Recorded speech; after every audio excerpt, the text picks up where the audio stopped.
मुझे अपने माँ बाप को तलाश करना है, उन्हें जानना चाहती हूँ मैं, वरना मैं हमेशा के लिए अधूरी रह जाऊंगी। मदद करें मेरी, खुदारा मदद करें, प्लीज बाबा मेरी मदद करें ताकि मैं उन्हें ढूंढ सकूं। मेरे असल माँ बाप कौन हैं और मैं कौन हूँ, मैं जानना चाहती हूँ। कम से कम इतना तो कर्ज है ना मेरा आप पे। किस कर्ज की बात कर रही हो? हाँ, असल में तो तुम हमारी मकरूज हो। तुम्हें पाला पोसा और बदले में शुक्रिया कहने के बजाय हमसे हिसाब मांग रही हो। इसे क्या कहते हैं तुम जानती हो?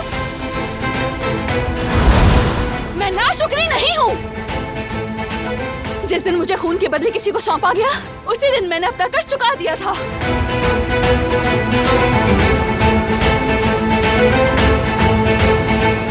मेरे असल माँ बाप, क्या वो जिंदा हैं या नहीं? क्यों जिद कर रही हो तुम?